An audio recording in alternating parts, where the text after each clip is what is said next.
Salut tout le monde, j'espère que vous allez bien.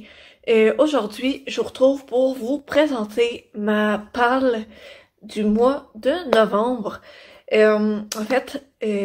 Sur Instagram, je suis en train de participer à un challenge qui dure 1 an. Et à chaque mois, on a un thème différent qui nous rapporte plus de points quand on lit des livres de cette catégorie-là.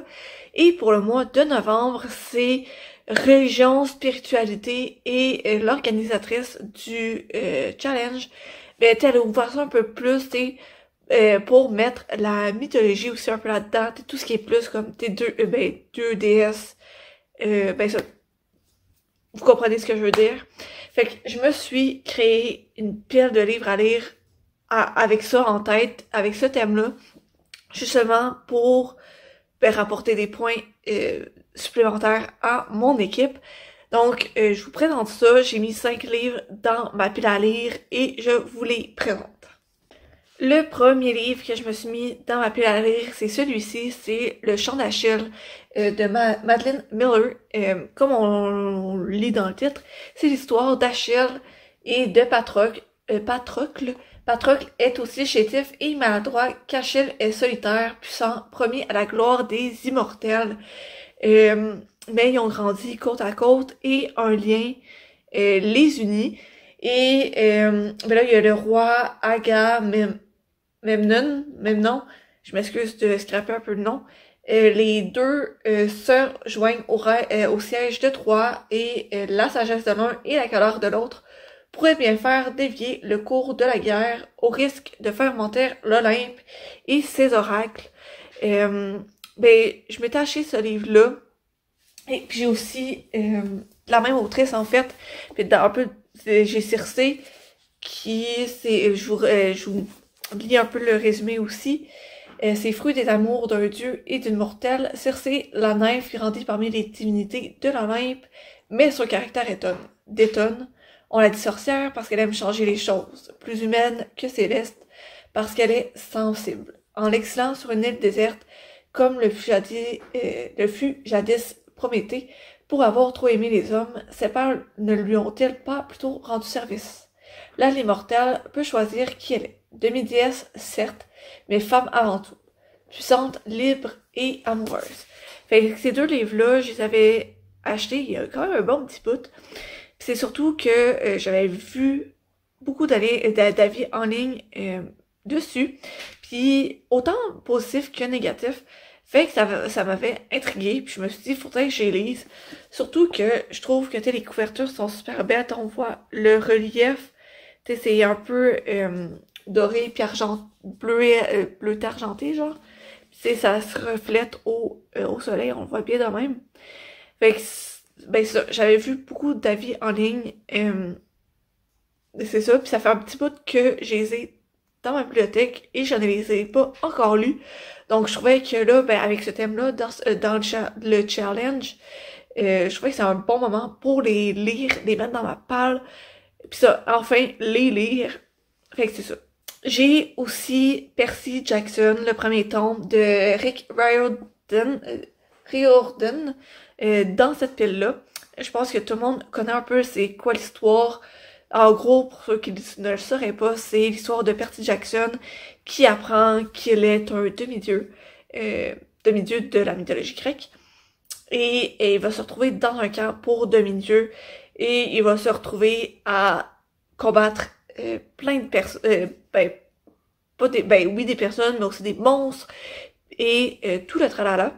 J'avais lu la série de Percy Jackson quand j'étais plus jeune et quand même récemment j'avais vu cette nouvelle édition-là en anglais.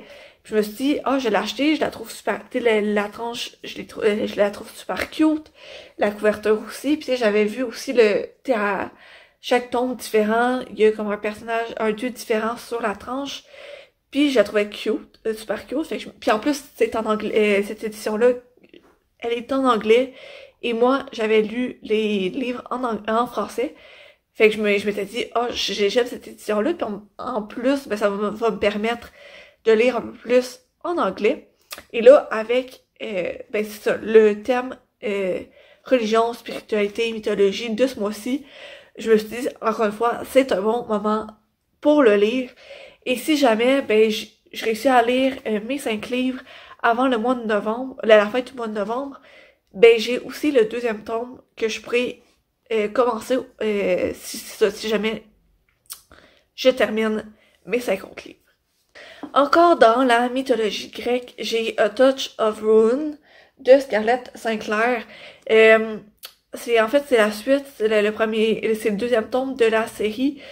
Le premier, me semble, c'est A Touch of Malice, évidemment de la même autrice.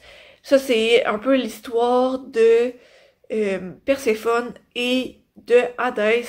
J'avais lu le premier tome cet été, il me semble, en lecture commune, et j'avais bien aimé le premier.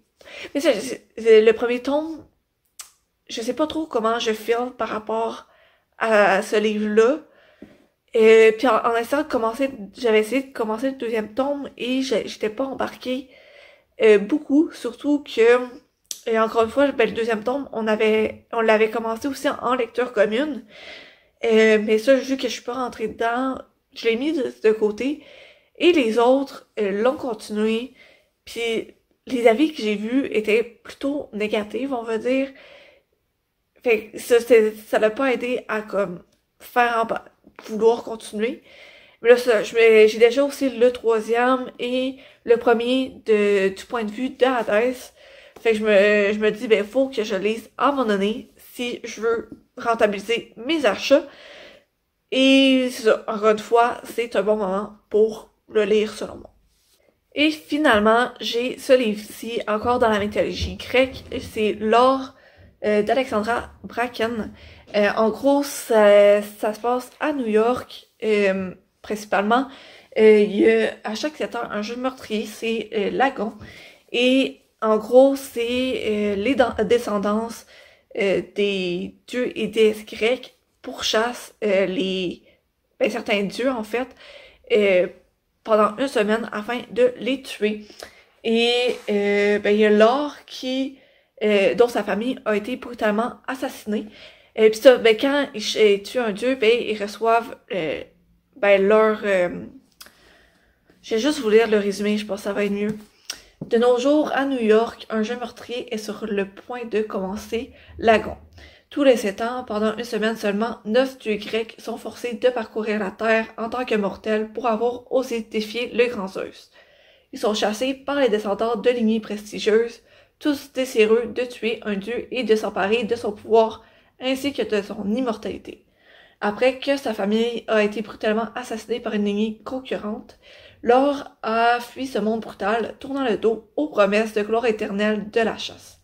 Pendant des années, elle a repoussé toute idée de vengeance envers l'homme, maintenant un dieu, responsable de la mort de ses proches. À l'aube de la nouvelle chasse, 2 participants recherchent la jeune femme.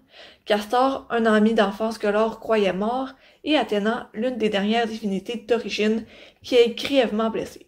La déesse lui propose une alliance contre leur ennemi commun et un moyen de quitter Lagon pour toujours. La décision de Laure de lier son destin à celui d'Athéna aura un coup mortel et ne sera peut-être pas suffisante pour stopper l'essor d'un nouveau dieu dont le pouvoir pourrait détruire l'humanité.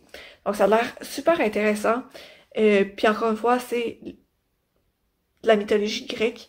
Je pense, ben ça, tous mes livres, c'est de la mythologie grecque. Et c'est ça. Donc, c'était ça pour ma petite pile à lire du mois de novembre. Ben ça, c'est avec la session qui avance. Je voulais pas trop me mettre de livres dans ma pile à lire, surtout en sachant que ça se fait que j'avais pas nécessairement beaucoup de temps pour lire. Fait que je trouve 5 livres, c'est bien parfait. C'est juste assez. N'hésitez pas à me dire en commentaire vos opinions sur les livres que vous avez lus. Sinon, je vous souhaite une bonne journée et on se retrouve dans la prochaine vidéo. Bye!